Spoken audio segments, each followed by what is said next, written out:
Hello there, and a very warm welcome to this week's France Buying Guide's YouTube presentation. Well, this week we've had two of our adult children and their partners staying with us, and all of them have been so intrigued about how we found this fantastically majestic house, albeit requiring work, that we bought over a year ago, and wondered how we found it. Well, on our website this week you'll find my article on different property types in France and how to really fine-tune what's good for you. So I thought, following on from that, it might be useful to have a few tips from me based on my own experience of the different properties in France and how to go about finding the right place. So where actually do you start? Well, do as much research at the very outset as you can from home.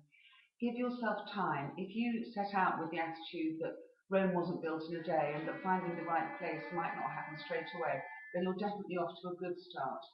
Once you've decided on an area of France, think about what is important to you in terms of location, both in France generally, but also in terms of whether you'd like to be in a village or a town, or you're happy to be in the countryside, perhaps quite isolated, but with more land. Regarding your actual property, and once you've got your budget clear, think about what you actually need. If a small cottage, say of 1 or 2 bedrooms, is all that's going to be required, that's absolutely fine. But remember that once you've bought a place in France, you're going to become very popular. That's what we've found. We've been inundated with friends wanting to visit. So maybe a third bedroom might be a good idea. Think of the future years that you're going to have your place in France. Think about also outside space. Now, we've got some friends who bought a wonderful property over the Midi-Pyrénées, just to the south of Toulouse, to southwest of Toulouse, with a great big piece of land. They have dogs and they grow vegetables and they have fantastic views. However, it is isolated. They're not near to any shops, which is fine. But think about whether you really want to do that, whether you want to be there, for example, in the winter months.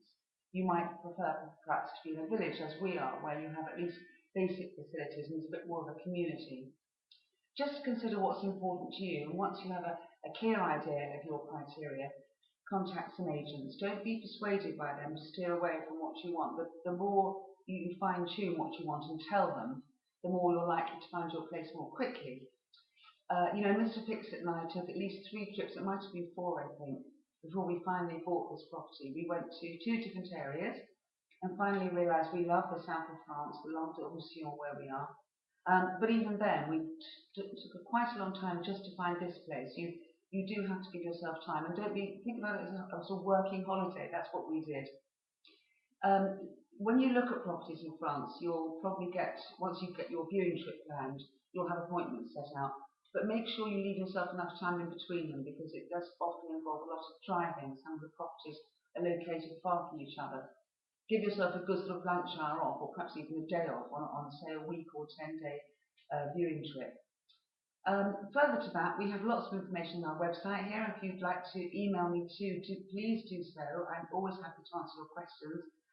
Or call us at the office and we'll be very happy to help you. So I leave you with a lovely sunny south of France again. It's now May, it's sort of land and time for fates. So I wish you a very good health and I will speak to you next week. Bye bye.